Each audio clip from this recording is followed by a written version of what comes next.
Subscribe to our YouTube channel and press the bell icon to never miss an update from RAU'S. Hello and welcome to Daily News Simplified, an answer to what, why and how of newspaper analysis from the perspective of UPSC examination. Today we are going to analyze Delhi edition of the Hindu newspaper dated 26th of May 2020. The articles which we are going to discuss today are displayed on the screen. Let's now begin the discussion. We are very proud to announce RAU'S hybrid online program to prepare for Civil Services Examination 2021. The program is designed in such a manner that it will ensure same quality content at your home as we deliver here at our campuses. It also gives you the flexibility to join our campuses as and when you are ready to join the physical class program at our learning centers. Our GSI hybrid course has been designed to provide 360-degree guidance. First, our teaching covers everything from basics to advanced, and given the dynamic nature of the exam, we focus on both static as well as current affairs. Second, we focus a lot on discussions and doubt solving to be able to impart real understanding of issues important for the exam, and so we promote group discussions and make expert doubt solving available to you at all times. Third, testing is another key requirement to crack the exam. The course gives you ample practice through class tests and UPSC level test series. And finally, just before the prelims and mains exams, we help you revise everything important through our highly targeted revision modules. If you want more information, you can log on to our website and download the GSI hybrid brochure. The description of the video has the link for that as well. You can also get in touch with us using your preferred way. All the necessary details are given in the brochure, so please refer to that. From the entire team of RAU'S, we wish you all the very best and we will be happier to partner with you in your journey of success. Now, this first article which we are going to discuss appears on page number 6 in the form of column Batting for Free Speech.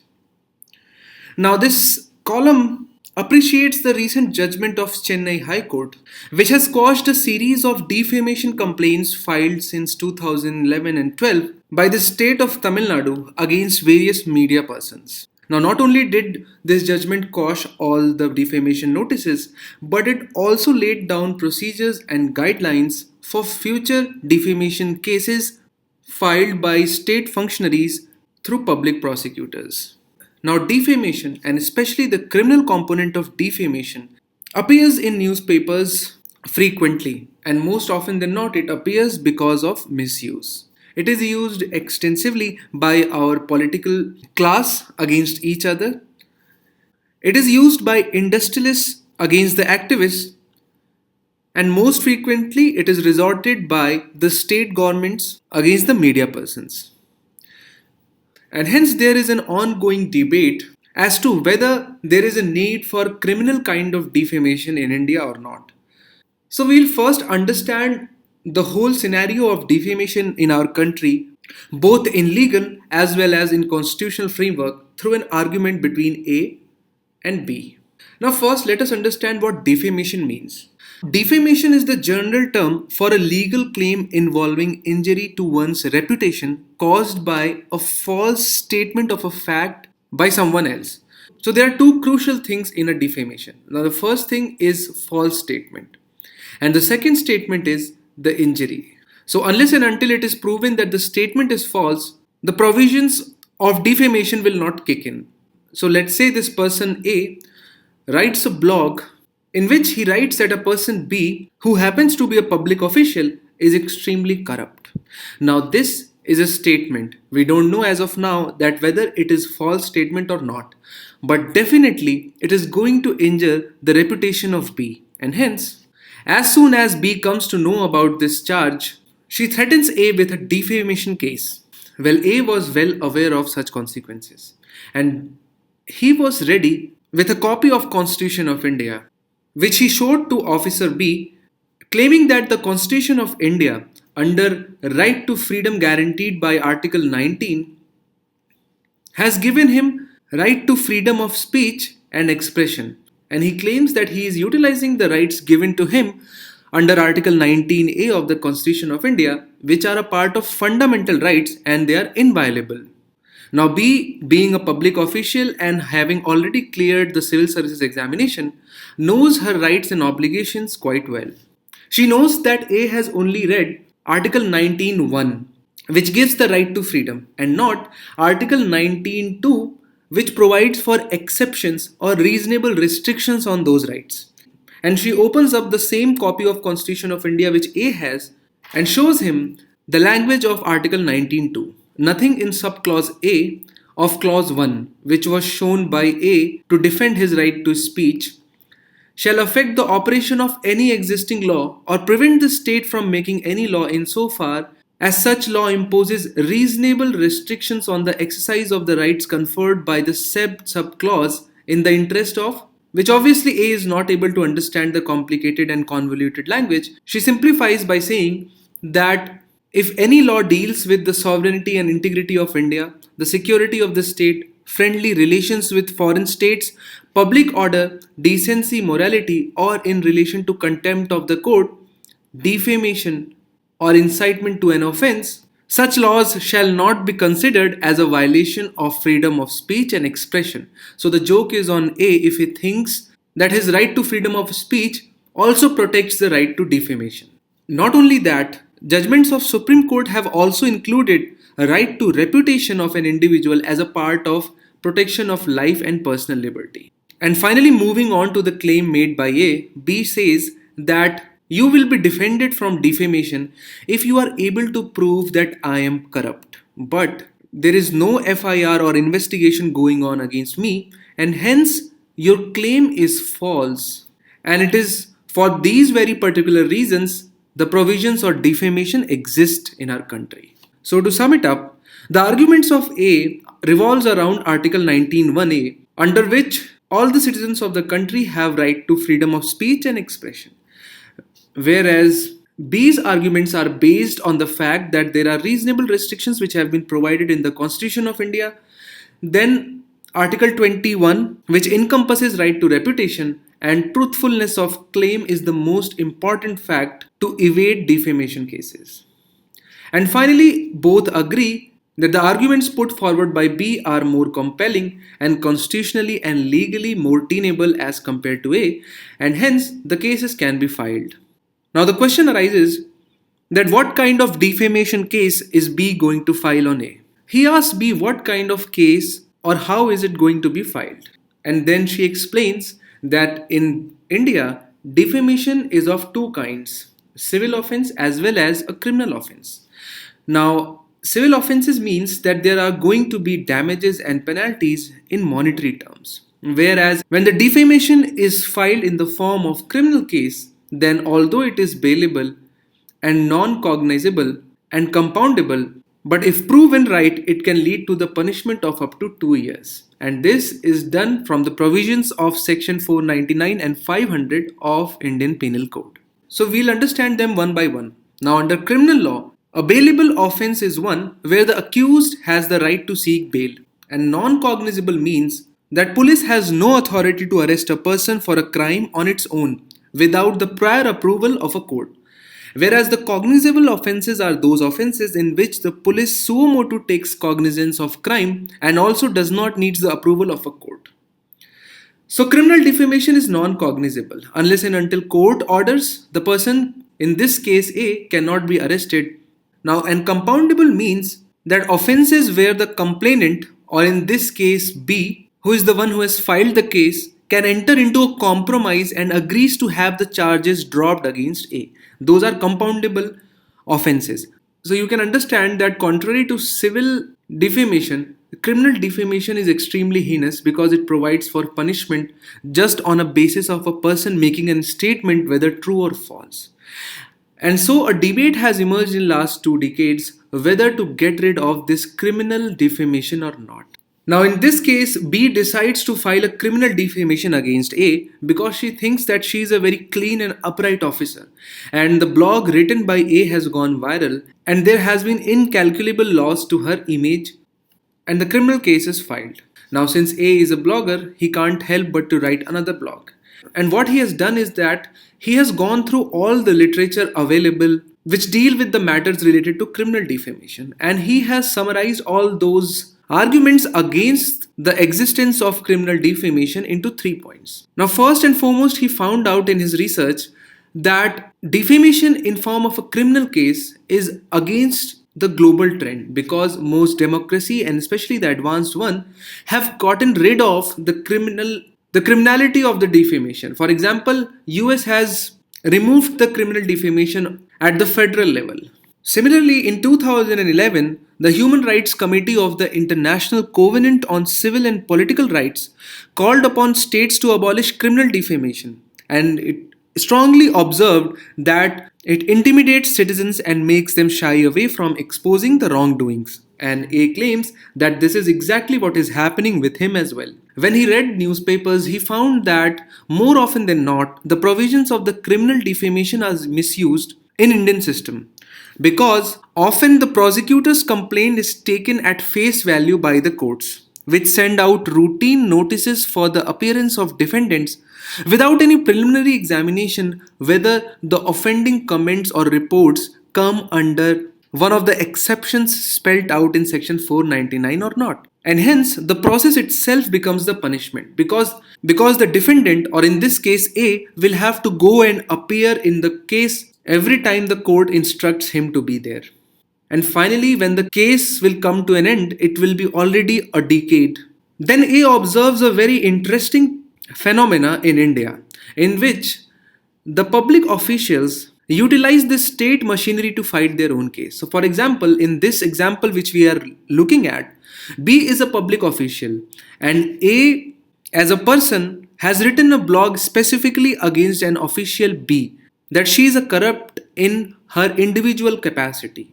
But when the B will file defamation against A, her case will be fought by the public prosecutor who are paid by the state governments. This makes it extremely easy for the public officials to file defamation cases, because they don't have to incur the costs of the cases. And then finally, a lot of cases are filed by groups at various locations in the country, because the law can be used by groups or sections claiming to have been hurt or insulted, and abuse the process by initiating multiple proceedings at the same time in different locations, and hence the defendant has to go through the legal cases at each and every court wherever the cases have been filed. Then there are a lot of people who argue that public order is a big concern in the country, and a lot of time these defamatory and false statements lead to public order disruptions, and hence it is important for us to keep these criminal provisions. But then A has already done his research, and he says that defamatory acts that may harm public order are covered by sections 124 and 153 and 153A, and hence it obviates any need to retain the provisions of criminal defamation just to serve the purpose of public order. So A has made extremely compelling arguments to defend his case. And since his blog is public, is read by B, who then comes up with her own set of arguments, making a case that criminal defamation should stay.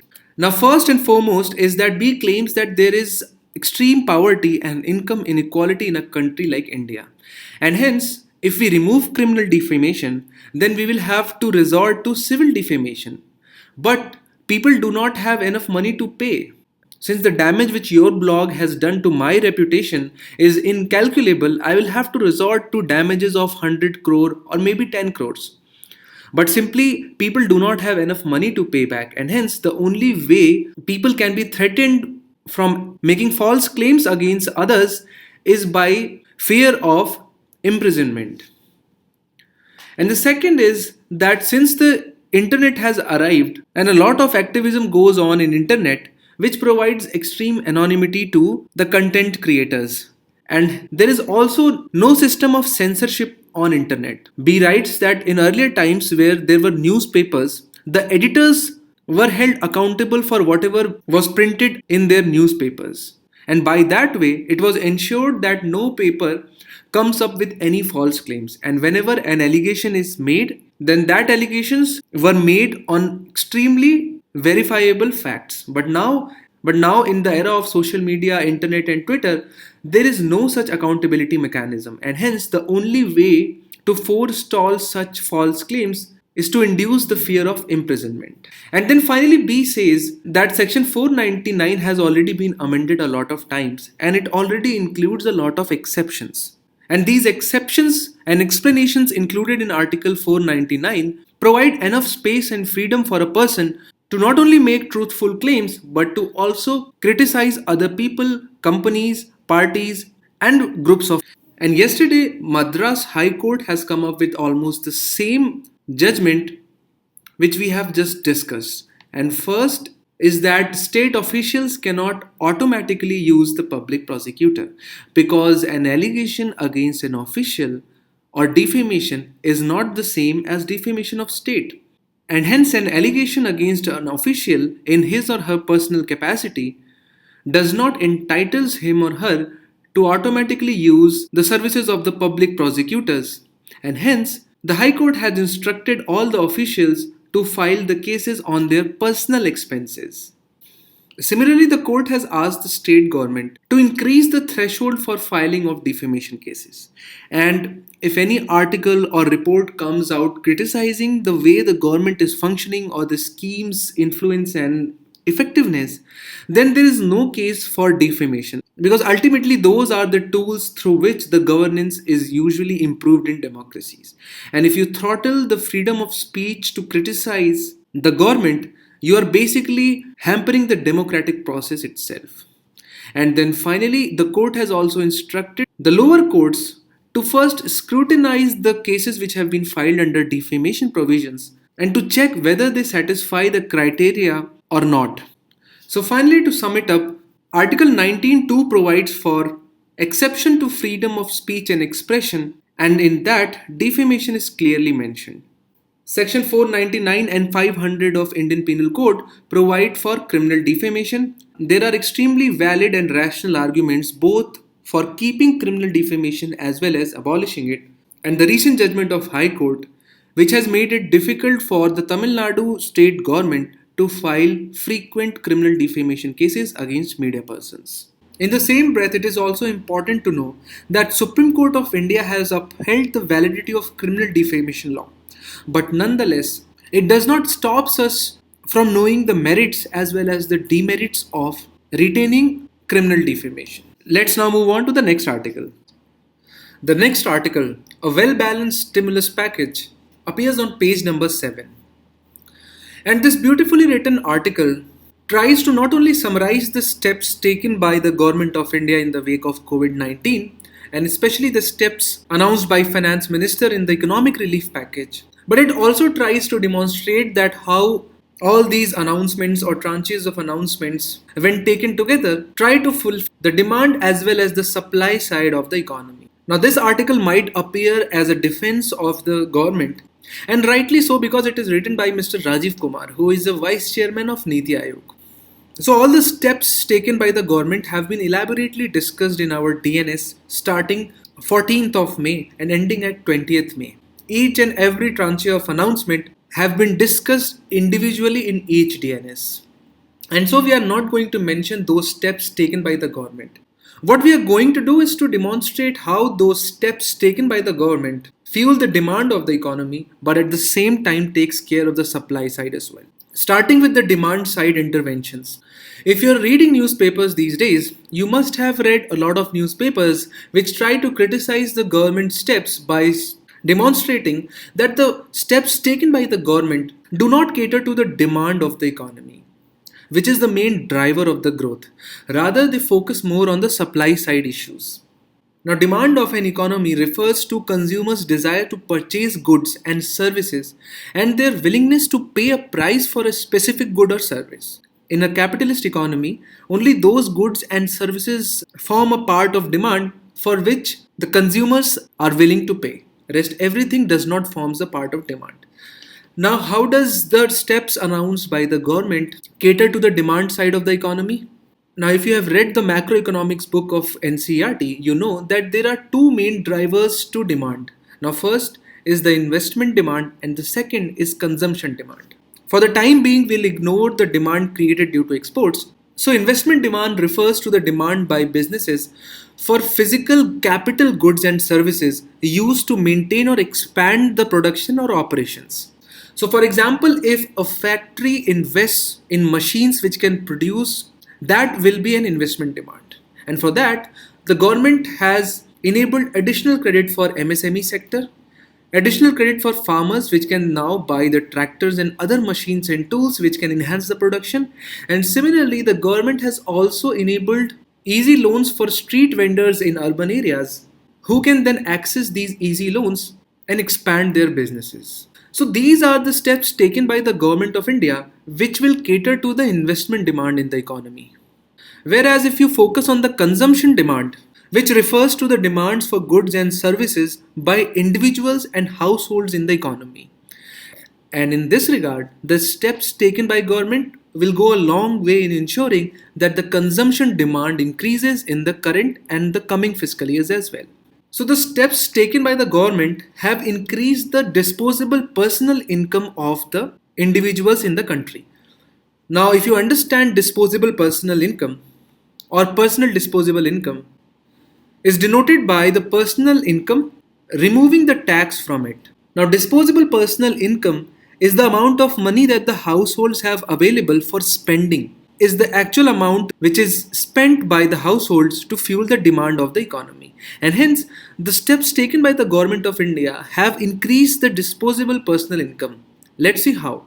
So, for example, the government has transferred a lot of amount into Jan Dhan accounts using direct benefit transfers. So in this case, the government has increased the personal income, and since these are BPL families, they don't have to pay any taxes. So if the personal income increases, their disposable income will also increase. Then government has given a lot of relief to a lot of households in the form of tax deductible at source or tax calculable at source. Now, by giving relief in TDS, what government has essentially done is that it has reduced this component of the right side of the equation, and hence again by this action the government has increased the disposable personal income. And similarly, the government has increased the allocation to Manrega, and through which the government plans to increase the personal income, and beneficiaries of Manrega do not pay any taxes. So in that case also, disposable personal income increases, which leads to increase in spending and ultimately ending at increase in demand fueling growth. So this is as far as the impact of economic relief package of the government on demand in the economy is concerned. Now author tries to demonstrate how the steps announced by the government also take care of the supply side of the economy. Now, if you understand supply, it can be described as the total amount of good and services that is available for consumers. So basically, increasing or ensuring the supply in economy means ensuring the supply of goods and services. So starting with agriculture. So government kept the agriculture in essential services. Now you have to keep this fact in mind that when the COVID situation struck us, it was the time of harvest of Rabi crop, which ensures income to majority of farmers, especially in the northwest region of the country, for example, western UP, Punjab, Haryana, and Rajasthan, through the mechanisms of minimum support price. And given the current situation, we don't know. The government is drawing down on the stocks which it has generated in the FCI godowns for the distribution of free grains. And to enable the government to provide this service in the future as well, the government needed to acquire the grains in this season as well. And that is why, to ensure the supply of agriculture goods as well as services, agriculture was kept in essential services. Similarly, as far as the supply of financial goods and services are concerned, the government came up with moratorium on repayment of loan for 2 to 3 months and also extended additional credit lines, which enabled supply of financial services to a lot of sectors which were hitherto not able to access these credit lines. And through these procedures, government avoided mass level bankruptcy in private sector. Then similarly, a lot of reforms have been announced which mainly continue the regime of liberalization which the country has been following in past 3 decades. For example, the changes related to Essential Commodities Act, introduction of contract farming, and making it easier for the private sector to enter into defense sector, space, and coal mining. Now, what these steps will do is that they will enable the supply of capital as well as technology, which the private sector and especially the private sector from the foreign countries and developed countries possess to India's domestic sector. Now, we have discussed the issues and constraints which are posed by Essential Commodities Act and lack of contract farming in our agricultural sector. And these two acts, in combined with Agricultural Produce Marketing Committee Acts, hinder the growth of India's agricultural sector, which provides employment to more than 55 to 60% people. And hence, it was a much needed stroke of reforms which have been announced under economic relief package.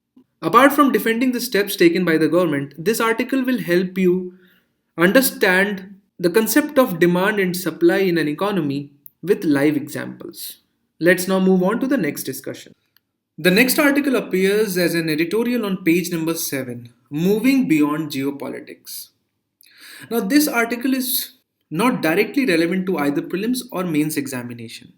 But it is not always a good idea to just stick to the syllabus and literal reading of the syllabus. Because it is also important to push the envelope and to absorb the opinions which might broaden your horizon to critically think on other issues as well. Now, first, I would like to summarize what the author wants to convey, and then we will discuss what they want to convey. Now, according to the authors, the geopolitics in 21st century is going to be decided by access to data and technology. And hence, they talk about creation of global norms of data governance to avoid frequent confrontations among various countries, which they expect shall arise due to various constraints being increasingly put by various countries. So let us now start the discussion.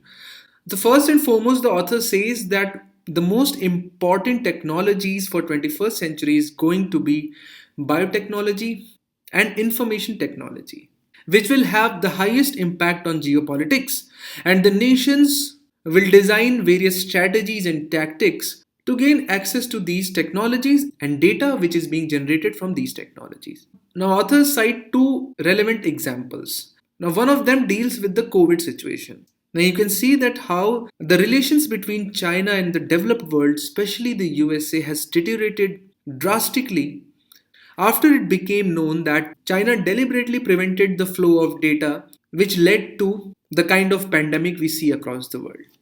And similarly, if we talk about the tech companies like Google and Facebook, we know that what kind of control they have over the data. And this control over data has made these social media and tech companies very powerful.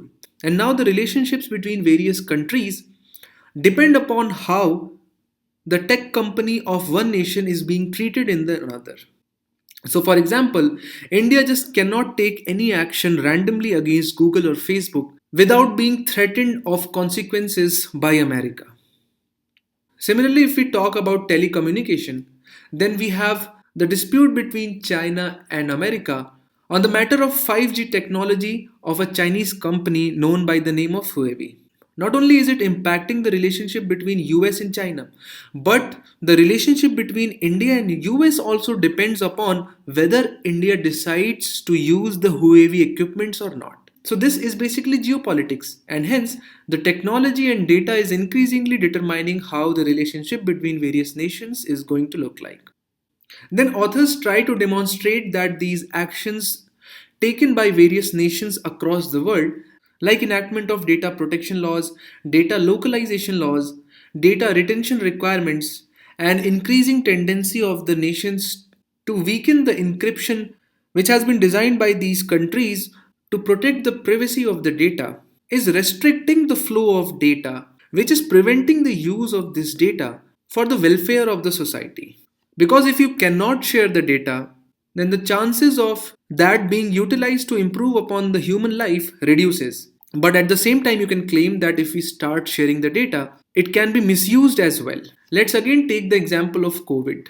Now, there are more than 100 attempts being made across the world to create an effective vaccine against COVID 19. Now, do you know how was it possible? It was possible because most countries across the world have shared with each other the genetic code of COVID-19 virus which is prevalent in their countries. And this common database is being utilized by more than 100 labs across the world to design a vaccine. So this is a demonstration of how sharing of data in biotechnology can help.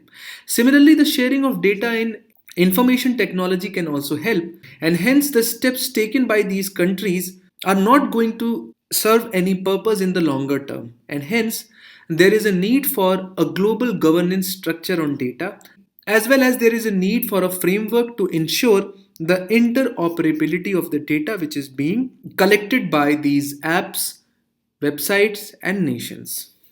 Now, once the proper governance structure is designed, for example, let's say under the framework of United Nations, the possibility of that data being misused reduces drastically. And similarly, if all the countries collect data in a common format, then it will be increasingly easier for other people to utilize that data for the common good. And hence, according to the authors, there is a need to impose obligations for data flow on countries and tech giants in larger interest of mankind. So this is that article which provides you a counter argument as to why the sharing of data is not bad, because so far most of the articles which have appeared in the newspapers in the form of editorial deal with how and why is it important for India to formulate data protection and data localization laws, because we want to avoid data imperialism. But this article provides a counter view which is very important to formulate an inclusive view on this topic. Now, this is not an article, but it appears as an advertisement on page number 3 in Delhi edition of the Hindu newspaper, where Punjab government pays homage to 5th Sikh Guru Sri Arjan Dev Ji on his 414th martyrdom day. So, in this context, it becomes important for us to discuss why Guru Arjan Dev Ji was such a prominent guru in Indian history, and that is because he was the 5th Guru of Sikhism, which started as a bhakti movement in mid 16th century. He is credited with compiling the teachings of his predecessors for the first time in 1604, what came to be known as the Adi Granth. Thus, he is considered as pioneer in the development of holy scripture Guru Granth Sahib, which was finally completed in 1706 by Guru Gobind Singh Ji. An image in the background has been chosen because it specifically demonstrates the process of compilation of the Adi Granth. Now, it is important to know that why we are using a term martyrdom. Now, as Guru Arjan Dev Ji started the compilation of Adi Granth, it was seen as a threat by the Mughal Emperor Jahangir, who ordered the destruction of the Adi Granth. Refusing to yield, Guru Arjan Dev martyred in 1606 at a place on the banks of river Ravi, now famously called Gurdwara Dera Sahib. Now, from the perspective of Prelims examination, the portion related to Bhakti saints, Sufi saints, and Sikh gurus become extremely important. So, it is important at the same time to know the main ideas of Sikhism as well, and how it was an extremely radical idea in 15th and 16th century India, as it spearheaded a casteless movement which included followers from all caste, creed, religion, and gender. So the details of which can be found in the PDF. Next article appears on page number 8. Karnataka government takes efforts to solve mystery over birthplace of Purandardas. Now there is a debate on the birthplace of Purandardas. Some scholars believe that his birthplace is in Karnataka's Malnad region, and hence a committee has been formed to verify if he was born in Karnataka or Maharashtra. However, so far he is popularly believed to be born in Maharashtra. Now, since Purandardas holds a very special place in history of India's classical music, it is important for us to cover few points from the perspective of prelims examination. First and foremost thing about Purandardas is that he was proficient both in Kannada as well as in Sanskrit, and he was associated with Haridas sect. Although he belonged to a wealthy family, he gave up all his wealth and became a wandering monk who used to sing bhajans, preaching religion and charity across contemporary Maharashtra and Karnataka region. Now, it is important to remember that he is a contemporary of Vijayanagar Empire. So, he existed at the same time as that of Vijayanagar. Now, as far as his contribution to Indian classical music is concerned, Purandardas simplified 108 ancient talas into a system of 35 talas, and that is why he is popularly known as Sangeet Pitama, or the grandfather of music. His important contribution was the systematization of Maya Malva Gaula Rag, which is very important for Carnatic music, as all the basics for exercises are set to this particular rag, and these are learned by all the beginners of Carnatic music, and it is credited to Purandardas' work. Now, a lot of precious information about the contemporary lifestyle can be known by reading the work of Purandardas, because he used colloquial language and he commented a lot on daily life in his folk tunes. Since then, his work has been orally transmitted and have been known as Devarnamas. They teach about devotion, morality, ethics, and compassion. Then, an article dealing with the Hong Kong law has been published on international page. Now, it is important to note here that this topic has been extensively covered in DNS dated 8th of August 2019 by Mangal sir. And in that, the relationship which Hong Kong shares with China along with its unique history, the geographical significance of Hong Kong with respect to China, and causes of tension between China and Hong Kong, along with the important provisions of the bill, have been discussed. So it is advised that you go through that DNS. Now for solving rest of the 4 to 5 questions, you will have to go and register yourselves for free on ELEARN website. We solve only question of the day over here. Consider the following statements about the dark web. Statement 1. The dark web forms a small part of the deep web and it requires custom software. Statement 2. Darknet websites are accessible only through networks such as Tor or the Onion router and I2P. Which of the statements given above are correct? And the correct answer is C, both 1 and 2.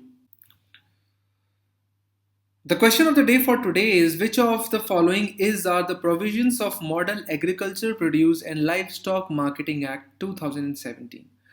Statement A, provision for establishing of private market yard. Statement 2, single license for the traders. Statement 3, regulation of APMCs by the center. And statement 4, trading through ENAM. Select the correct answer using the code given below. Statement A. Option A, 1 and 2 only. Option B, 1, 2 and 3 only. Option C, 1, 2 and 4 only. Option D, 1, 2, 3 and 4.